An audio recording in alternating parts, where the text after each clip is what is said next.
Dust That Delivers, a zombie survival story. The first thing I noticed was the blood. It streaked across the visor of my helmet, thick enough to smear my view of the streetlights. I didn't even know if it was mine.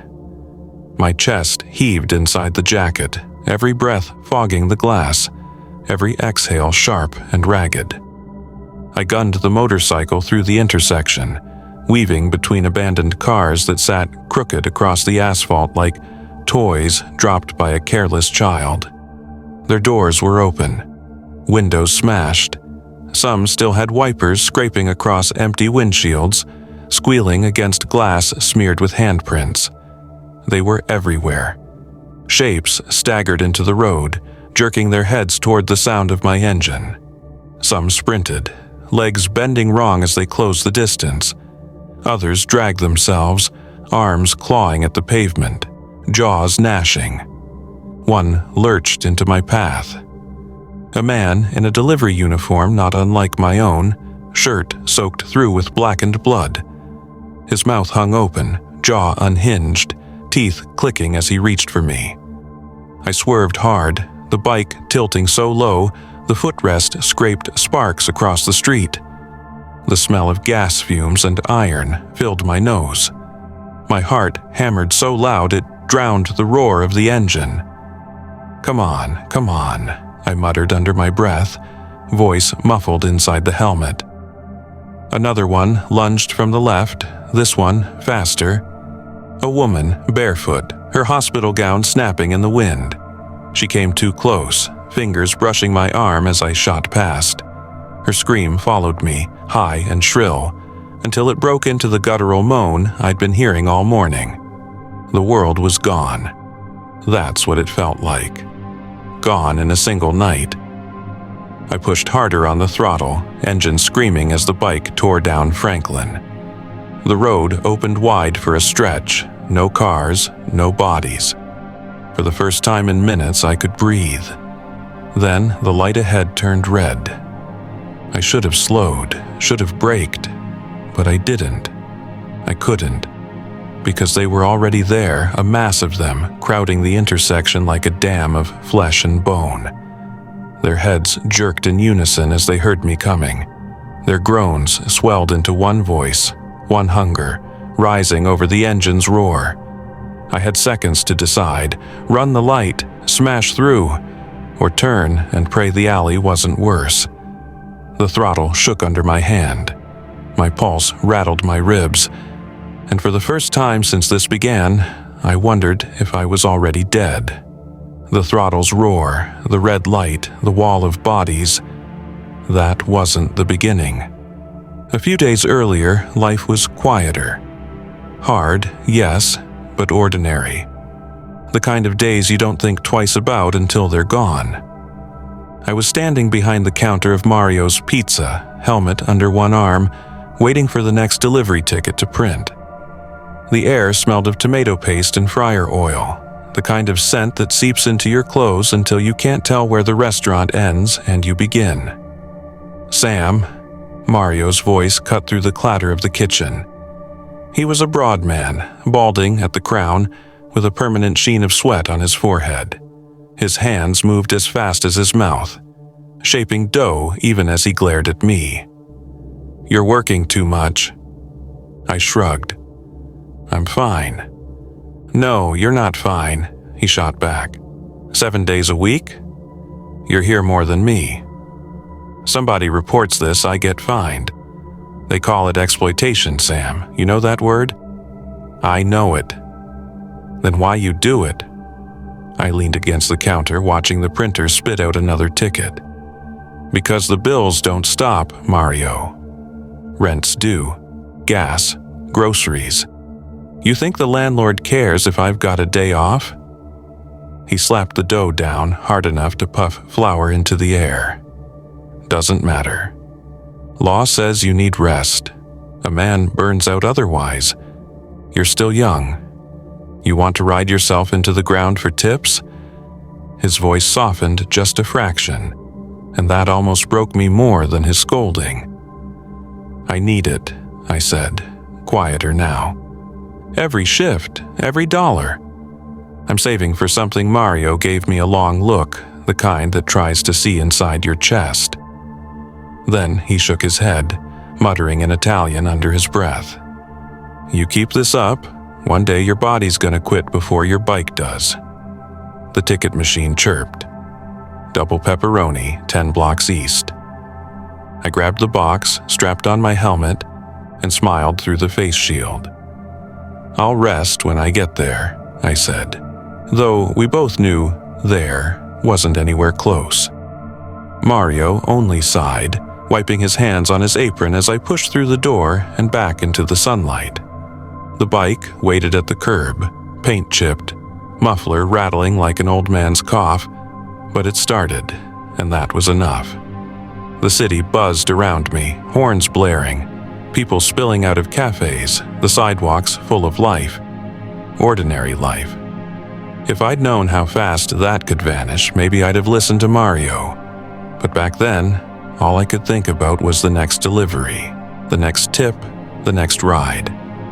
And so I worked, 7 days a week, not knowing that soon there would be no customers left to deliver to. People think delivery is just riding around with a box of food. They don't see the rest of it. They don't see the back and forth from kitchen to counter, balancing 3 pies in your arms while dodging waiters carrying trays of sodas.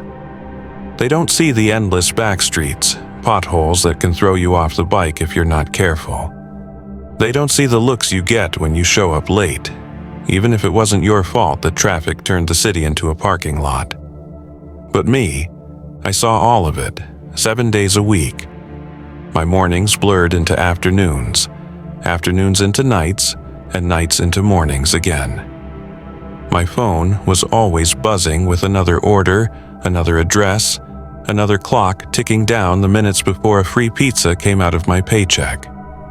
The app didn't care if it was raining, if the streets were iced, if some drunk nearly clipped my bike, only that the box reached the door hot. And still, I kept going, because I had a picture in my head that kept me upright, a food stall with my name on it. Nothing fancy, just a few burners, a steel counter, a handwritten chalkboard menu. I could see myself handing out bowls of pasta or slices of flatbread to people who weren't staring at me like I was just another set of wheels. Something that was mine.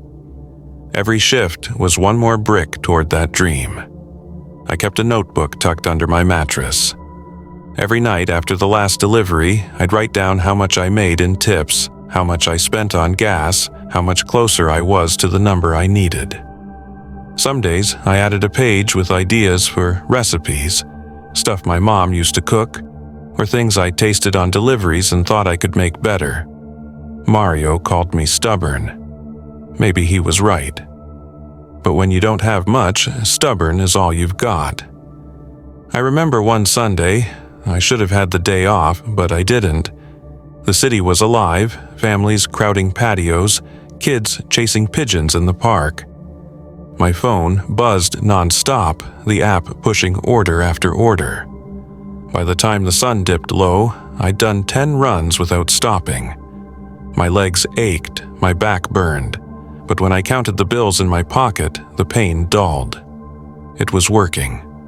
Slowly, painfully, but working. At the end of the shift, Mario caught me sitting on a milk crate out back, helmet on the ground, head in my hands. "You keep this up, Sam," he said, half stern, half worried. "Your body's gonna put you in the hospital before your savings put you anywhere else."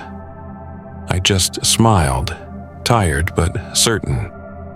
Better in the hospital with a dream than stuck without one. He shook his head, muttering something in Italian again, but I caught the hint of a grin under his mustache. I strapped the helmet back on, swung my leg over the bike and rolled into the night. The city glowed with neon and brake lights, a river of noise and motion. All I saw, though, was the road to that stall. My stall. The grind was brutal, but it was mine. The thing about delivering every day is you start to build a map in your head, not of streets, but of people. Every address becomes a face. Every doorway, a routine. There was the young couple on 9th who always ordered half and half. One side loaded with meat, the other plain cheese. I never saw them fight about it, but I knew it was a compromise. There was the old lady in the corner townhouse who tipped me in quarters, always apologizing, always slipping me a cookie wrapped in napkin like she was making up for it. And the high-rise offices, they were the worst. Suits with Bluetooth in their ears who didn't look at me when they signed the slip. They didn't even look at the pizza. Just me, waiting in the hallway like a ghost until they grabbed the box and shut the door.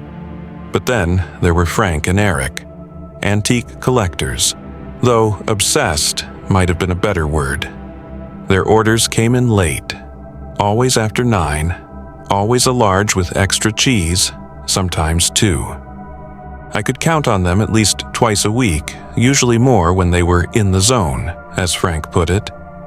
Their place was cluttered in a way that made sense only to them. Shelves groaned under the weight of old books, chipped statues and trinkets from places I couldn't pronounce. Half the time when I showed up, Eric would forget the pizza entirely, waving me over to look at some rusted coin or cracked vase like I was a fellow collector. One night, I remember him pointing at a small bronze figurine, eyes gleaming. "This little guy survived 4 empires," he said, as if that was all the introduction I needed. I smiled, balancing the pizza box between my hands. "And I barely survived traffic on 8th Avenue. Does that count?" Frank chuckled from across the room, where he was dusting off a stack of books. "Sam, you're talking to a man who thinks mold is history." Eric shot him a look, then turned back to me, grin unshaken. "No, really. Think about it. These pieces, they've been touched by people 1,000 years dead. Doesn't that blow your mind?" I didn't tell him that what blew my mind most days was making rent, but something about the way he said it stuck with me. They weren't just hoarding junk, they were chasing stories. "I get it," I said finally. "You're chasing history." "I'm just chasing hot cheese." That got another laugh out of Frank. They always tipped well too, not just in bills but in words. They treated me like a person, not just a delivery boy. In a week crammed with blank faces and curt nods, that mattered more than I let on. Sometimes I'd leave their place feeling lighter, like maybe my grind wasn't all that different from theirs. They searched for artifacts. I searched for tips. Both of us chasing something that made sense only if you were the one doing it. The city blurred past me on the ride back, neon signs flickering in the wet pavement, sirens somewhere in the distance. I didn't know then how close our worlds would crash together. Back then, they were just the regulars, and I was just the guy who brought their pizza hot. By the time I rolled back up to Mario's Pizza, the clock above the counter was pushing close to midnight. The dinner rush had long since bled out, leaving the dining area dim and quiet, the smell of baked crust still hanging heavy in the air. I slid the helmet off, hair damp with sweat, and dropped my keys on the counter. Mario was already wiping down tables, his apron streaked with flour and tomato sauce. "You make it back alive, huh?" he said without looking up. His tone was sharp, but there was always something fatherly hiding under it. "Barely," I said. I dug into my pocket and set the stack of delivery slips by the register. Traffic was murder. Mario grunted. "Always is." He flipped open the drawer, thumbed through the receipts, then pulled a small envelope free and slid it across the counter. "Your paycheck?" I tore it open, right there, eyes scanning the numbers like they might have grown since last week. They hadn't. Same thin check, just enough to keep me showing up. I sighed, folded it in half and stuffed it into my jacket pocket. Then came the real payday. I sat on a stool, emptied my other pocket onto the counter and started sorting through the bills and coins. Tips, the ones that kept me breathing. A couple of fives, a few singles, 2 crumpled tens. My fingers smoothed each note before stacking them neat, the ritual as familiar as tying my shoes. Mario leaned against the counter, arms crossed. That smile on your face better not mean you're not going school again this year. I smirked, shaking my head.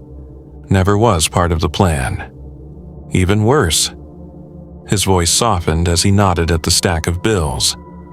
You know, there's easier ways to make money than killing yourself on that bike. Yeah, I said, pocketing the last of the coins, but none I'm any good at. He stared at me for a long moment, then let out a low breath. You've got a good head, Sam. Don't waste it chasing after nickels. A man needs a dream, sure, but a man needs a body to live long enough to see it through. I didn't argue, but I didn't agree either. Mario meant well, but he didn't see what I saw every time I counted those tips. A number climbing, slow but steady, toward something bigger than delivery slips and grease stains. I left him locking up, the bell over the door chiming soft as I stepped into the night. The ride home was quiet. Streets mostly empty, just the hum of my engine echoing between buildings. My apartment was a shoebox above a laundromat, one room with a leaky faucet and walls thin enough to hear every fight next door. I killed the engine, hauled myself up the stairs and dropped onto the couch. The paycheck went under the notebook. The tips went in the jar. I sat back, staring at the ceiling fan wobbling on its crooked mount, and let the silence settle. This was my life. 7 days a week, grease under my nails, sweat on my back, and I told myself it was worth it. Because every bill I stacked meant I was one step closer. One step closer to a place with my name on it. A stall, a counter, a life that was mine. And for the first time that day, I let myself believe it. A few nights later, their order came in again. Frank and Eric, large, extra cheese, same as always. By now, I could guess it was them before the slip even finished printing. The ride was quiet, the city winding down around me, streetlights humming above nearly empty roads. My legs ached, but their place was close enough, tucked into that cluttered building at the edge of downtown. Regulars like them made the job bearable. They tipped fair, and they treated me like more than just another delivery. Eric answered the door this time, grinning like I'd just handed him treasure. Sam, come in, you've got to check this out. He didn't even reach for the pizza. That was my first sign something had them hooked. Their apartment looked the same as always. Shelves sagging under artifacts, papers scattered everywhere, but on the coffee table sat something new. At first glance, it didn't look like much. Just clay. Dark, dull, but as I stepped closer, the details came clearer. The surface wasn't smooth. It had faint, deliberate etchings that didn't form letters, just patterns that hinted at meaning. The color was strange too, darker than clay should have been, with an oily sheen like it had absorbed centuries instead of reflecting them. And near the top, so small I almost missed it, was a single hole, a pinprick, perfectly drilled. It unsettled me. Frank picked it up with both hands, careful, like it was heavier than it looked. 1,000 years old at least, he said, perfectly intact. Can you believe that? Eric's eyes gleamed. We've seen coins, urns, weapons, all with a purpose. But this? A sphere of fired clay, nothing else, no function. Just this one little hole. He leaned close to it, lowering his voice like he was afraid of waking it. Makes you wonder, doesn't it? Why go to the trouble unless it meant something? I shifted the pizza box onto the table, my fingers itching to step back from the thing. All I know, I said, forcing a chuckle, is it gives me the creeps." Frank smiled faintly, running his thumb across the surface before setting it back down. "That's history for you. Sometimes it unsettles more than it explains." Eric draped a cloth over the sphere, but even covered, I felt its presence like a weight in the room. Heavy. Waiting. We ate pizza after that, the conversation drifting to lighter things, but I couldn't shake the image of that tiny hole. Too precise, too deliberate, like it wasn't meant to let something in, but to let something out. That night, I didn't sleep well. Even after I got home, I couldn't stop replaying the image of that sphere in my head, the perfect roundness, the dark clay, the way the light seemed to avoid it.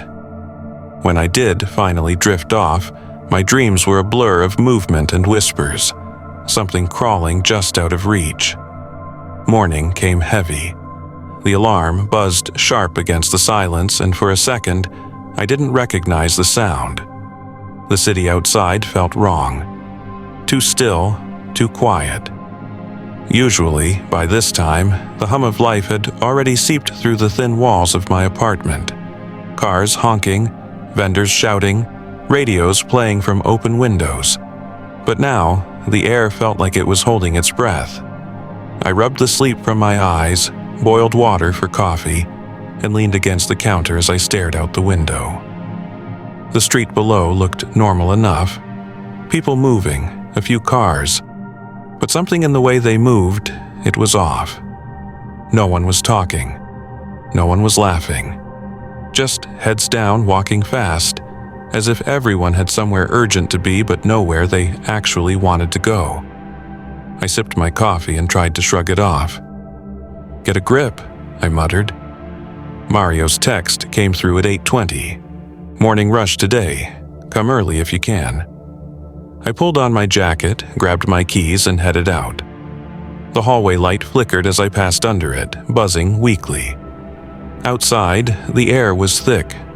Not hot, but heavy, almost metallic. I kicked my motorcycle into gear and rolled down the street. The ride started normal. Just another day. But as I turned down Maple, I noticed the first sign that something wasn't right. An ambulance was parked half on the curb outside the pharmacy. Its doors were open. No siren, no flashing lights.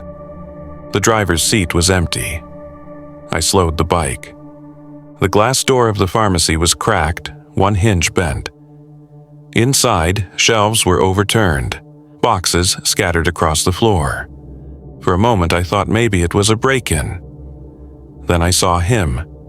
A man in a white coat, probably the pharmacist, was standing near the counter, swaying slightly, his back to me. There was something strange about his posture, too stiff, his head tilted at an odd angle, like he was listening for something. "Hey," I called out through the open doorway. He didn't respond. "Sir? You okay?"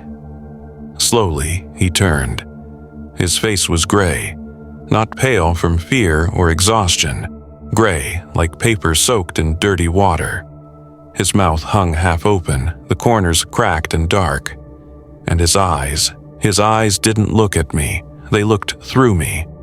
My first instinct was to step back.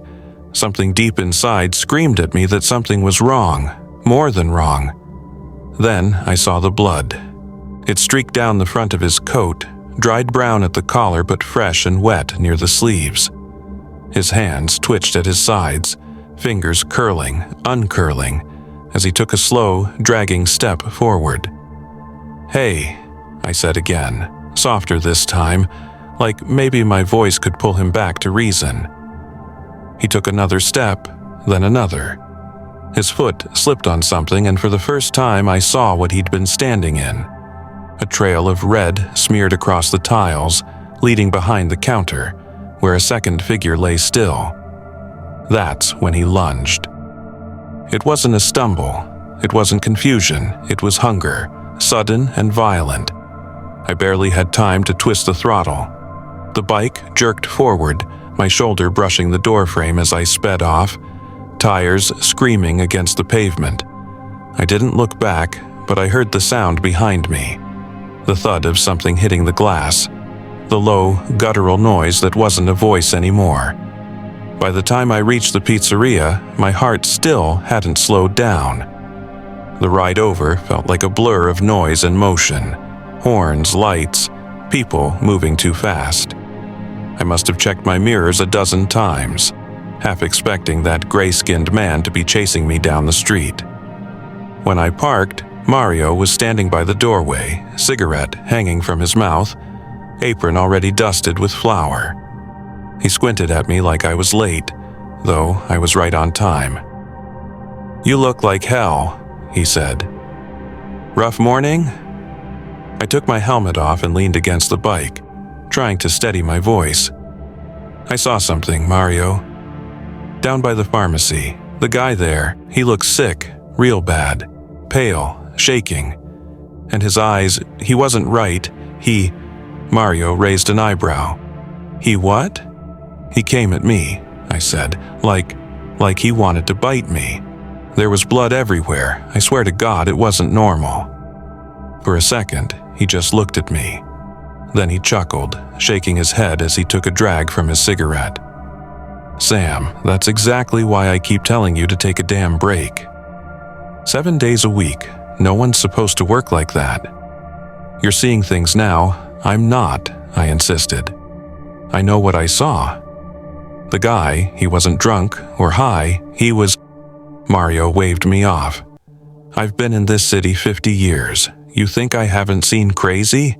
People bleeding, fighting, doing stupid things on something they shouldn't be taking. You're tired, you need rest." That's all I wanted to argue, but I couldn't find the words. Maybe he was right. Maybe it was exhaustion twisting things in my head. I rubbed my temples and exhaled. "Yeah, maybe." Mario clapped me on the shoulder. "Good. Now wash your hands and start prepping. We've got a rush coming in."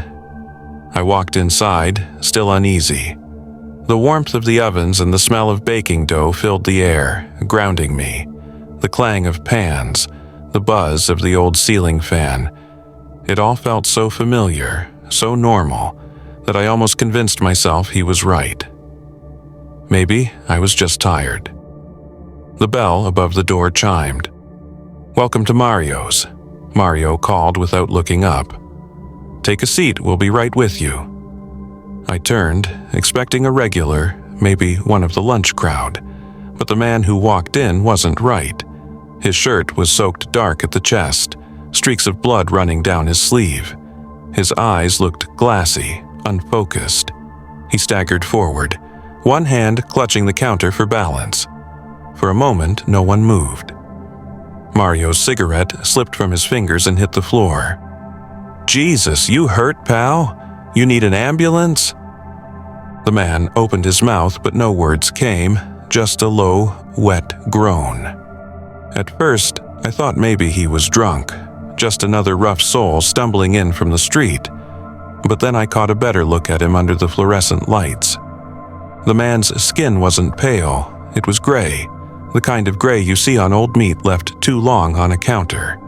His lips were torn and slick, like he'd chewed them raw. He leaned against the counter, smearing a dark streak of blood down the laminate. Mario grabbed a towel and rushed around from behind the counter. "Hey buddy, easy," he said. "You sit down, huh? I'll call someone for you." "Mario, don't," I said, my voice sharp. "Don't go near him." He ignored me, always the bleeding heart. "He's bleeding, Sam." "What am I supposed to do? Let him collapse here?" The man's eyes rolled toward him, slow and glassy, but there was something focused behind them, something hungry. He let out a sound that wasn't quite a groan and not quite a growl, a bubbling noise that made my stomach twist. Then he swayed forward, catching himself on the counter again, fingers leaving bloody prints. Mario reached out. Hey, it's okay." The man lunged. It happened in a blink. The chair clattered to the floor, Mario staggered backward, and they both went down hard. I heard the crash before I even realized I'd moved. Mario shouted, Get him off! But his voice was muffled, strained. The man was on him, teeth snapping, blood already smearing across Mario's apron. I grabbed the nearest thing, one of the long wooden pizza peels, and swung. The first hit barely made the man flinch. The second cracked across his back, the sound echoing in the small shop. "Get off him!" I yelled, swinging again, until finally the man slumped sideways. Mario gasped, clutching his arm. Blood, too much of it. I dropped the peel and crouched beside him. "Jesus, Mario, you're—" He shoved me off. "I'm fine." His breathing was ragged, his face pale. He bit me, that's all. Just a bite. But it wasn't just a bite. The wound on his forearm was deep and purple already, the skin around it rising in angry welts. It looked wrong, alive, as though something beneath it was moving. Mario stared at it, panting, trembling. "What the hell is this?" I looked toward the man on the floor, but he was already moving again. His chest rose. A wet, guttural gasp filled the air. He shouldn't have been breathing. "Mario," I said, stepping back. The man twitched. His hands clawed at the tiles, nails scraping. "Mario, we need to go." He looked at me, confusion and fear swirling together. "Sam, The thing on the floor snapped upright. No hesitation this time. No sound but the scrape of chair legs as I bolted.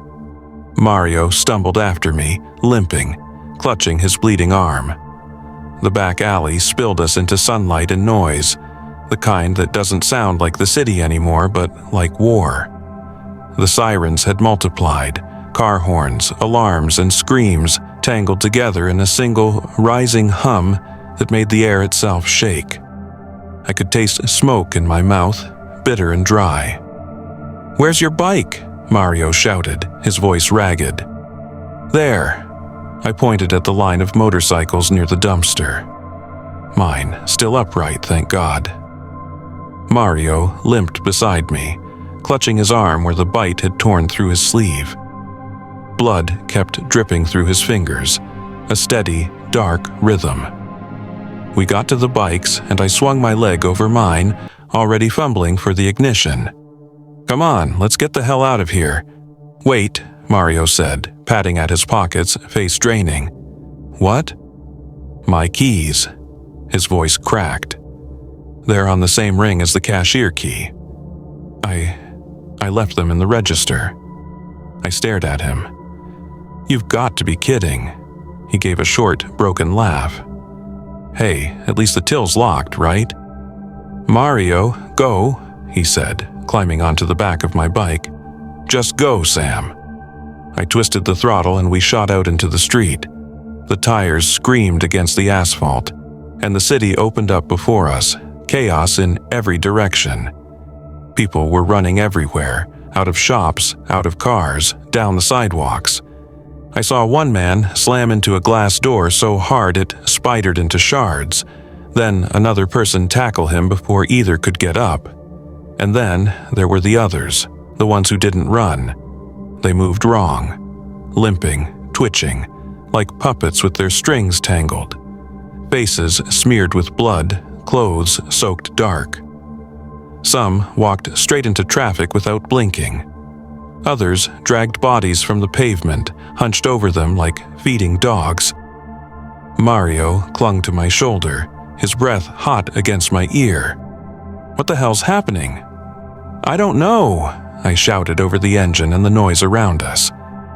We turned a corner and nearly hit a man stumbling into the street.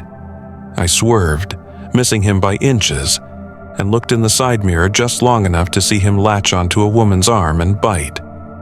Her scream cut through everything. I wanted to believe it was chaos, panic, madness, but there was something else in it. Hunger. Mario's grip tightened. His voice came through in a low, shaky rasp. "Sam." "Yeah?" He was staring at his arm, the torn flesh, the spreading color beneath his skin. "I've seen too many movies about this," he said, forcing a short, nervous laugh. "I think this is the part where we cut my arm." I turned my head, the words hitting like a slap. "What are you saying?" He met my eyes, and for the first time there was no humor in his face. "You know what I'm saying." I shook my head, refusing to let it sink in. "Stop. Just don't say that. You're not—" He looked down at the wound again, flexing his fingers. "It's burning, Sam. I can feel it crawling up my veins. Hold on, we're getting help," I said, forcing the words out, my throat tight. "Just hold on." But even over the roar of the engine, I could hear him breathing faster, heavy, uneven, like every inhale was a battle. The city blurred around us, streets collapsing, people screaming, shadows moving faster than they should. And behind me, Mario whispered, voice trembling, "I don't think we're getting help, Sam." We tore down Main Street, wind slapping against our faces, the city unraveling around us. The engine's roar was the only thing drowning out the screams. For a moment, it felt like we were outrunning hell itself. Then, Mario's grip changed. At first, I thought he was just losing balance, his arm around my chest tightening, his body jerking with every bump. But then I felt it, his breathing. It wasn't steady anymore. It came in short, ragged bursts that turned into low growls between gasps. "Mario?" I shouted over my shoulder. No answer. I glanced at the mirror and froze. His face had gone gray, the veins beneath his skin black and writhing. His eyes darted left and right like he was trying to focus but couldn't. "Mario, say something!" He opened his mouth like he wanted to speak, but only a choked, guttural sound came out. His bitten arm twitched, fingers locking around my shoulder like a vice. The bike swerved. "Let go!" I yelled, fighting the handlebars. He didn't. His other hand grabbed for me, trembling, shaking, not in rage but in fear. His eyes met mine in the mirror. They were still Mario's. For now. "Sam," he rasped, his voice barely a whisper. "Don't let me eat your ass." A strangled laugh almost broke out of me, the kind you choke on when your heart's splitting in two. Then he screamed. Not words, just noise, violent and raw. His body spasmed, and suddenly the bike veered hard right. Tires screeched, the world spun. We hit the asphalt. I felt the air tear out of my lungs as we skidded across the pavement, sparks flashing beside me. The sound of metal grinding against concrete drowned everything.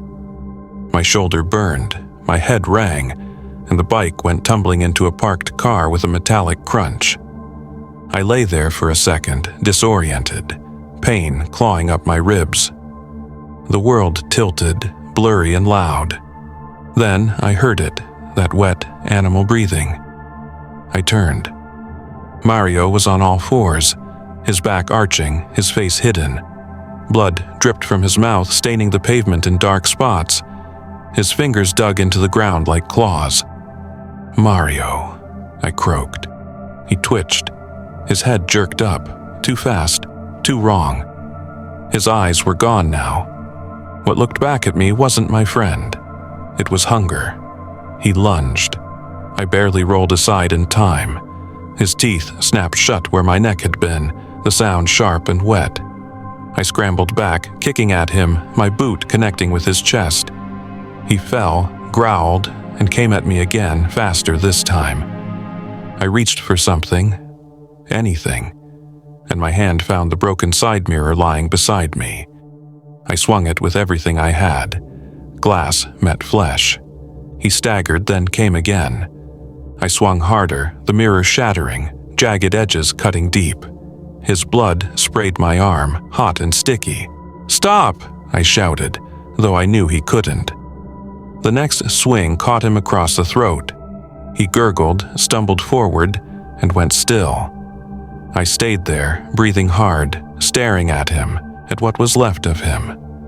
The street was quiet except for the faraway chaos, sirens, screams, and the low hum of a world falling apart.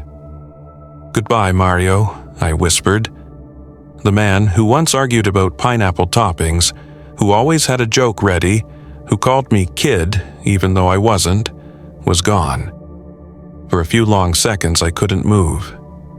The world had gone quiet. Just the wind and the soft tick of the motorcycle's cooling metal beside Mario's body. Then I heard it. A sound I'd come to recognize without wanting to. Shuffling feet, throats choking on hunger. Dozens of them. I looked down the street and saw them, figures stumbling from the shadows between cars, out of broken windows from alleyways. One by one, they turned toward me, drawn by the sound of the crash or the smell of blood. Mario's blood. "Jesus Christ," I whispered. I wiped my hands on my jeans, but it didn't help. They were slick with red. The first of the infected broke into a half-run, mouth open, eyes glassy and wild. Then another, then 5 more. Instinct took over. I lunged for the bike, ignoring the pain stabbing through my shoulder. The handlebar was bent, but the ignition key was still in. I twisted it. The engine sputtered once, then roared to life. Every infected head snapped toward me at the sound. "Bad idea," I muttered, twisting the throttle anyway. The tires screeched as I shot forward, weaving through the wreckage.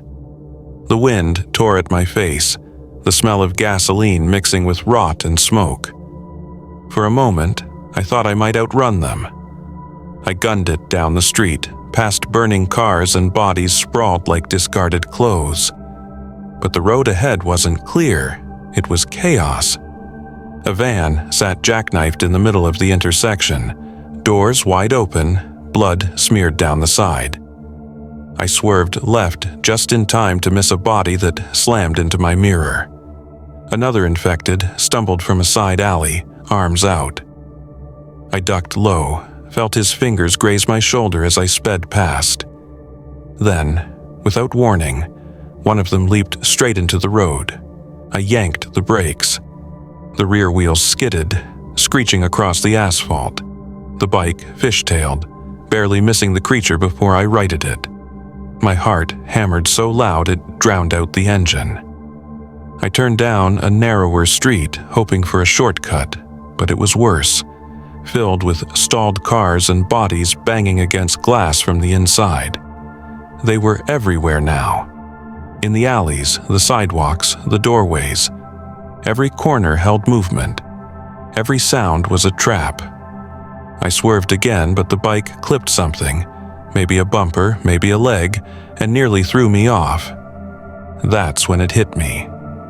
The engine's roar was like a siren, calling them. Everywhere I went, they turned. I was the noise in their storm. I needed silence. I spotted an opening, a small gap between 2 cars, a side alley barely wide enough for the bike. I cut the engine mid-roll and coasted in, letting the machine glide to a stop against the wall. The moment the noise died, the city changed. The infected still moved, but slower, confused, their heads turning like they'd lost the scent. I held my breath, heart thudding so loud I thought it'd give me away. The bike felt heavy now, too heavy, too loud, too obvious. I looked at the handlebars, at the cracked mirror streaked with Mario's blood, and made my choice. "Sorry, girl," I whispered. "You're not built for stealth." I left the motorcycle behind, and for the first time that day, I moved on foot. The city felt smaller now, not because the streets had changed, but because every direction looked the same. Smoke, fire, running shapes that screamed until they couldn't.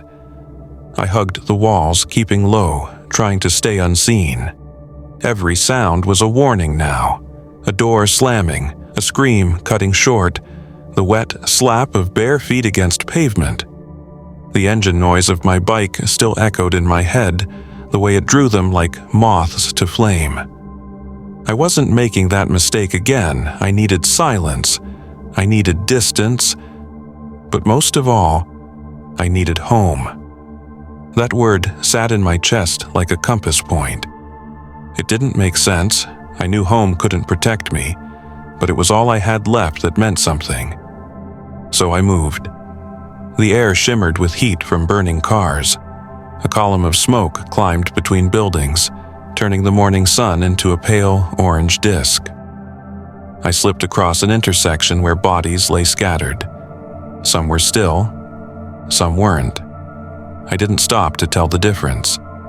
Then, ahead, movement. A man cornered to the wall, swinging a jagged metal at a small mob pressing in around him. At first, I thought he was just another poor bastard making his last stand. But when he turned, I froze. Frank, the antique guy. The man who used to order pizza with exact change and talk about relics like they were treasure. Now he was trapped, 5, maybe 6, of those things closing in, their mouths open, teeth slick with red. I didn't think. I just moved. "Hey!" I shouted, waving my arm. "Over here!" Every head turned. The noise was like a switch. They left Frank and charged toward me instead, snarling, stumbling, clawing at the air. "Shit!" I turned and bolted, leading them away.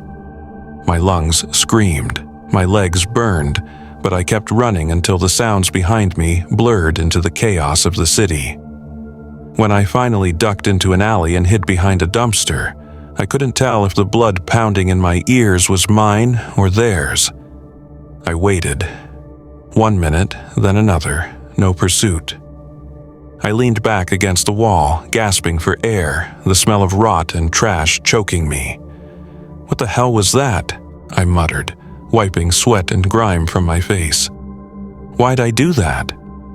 It wasn't bravery, it wasn't strategy, it was instinct. Stupid, human instinct, the kind that gets you killed. Still, somewhere deep inside it felt right. I peeked out from the alley. Frank was gone. I hoped that meant he'd gotten away.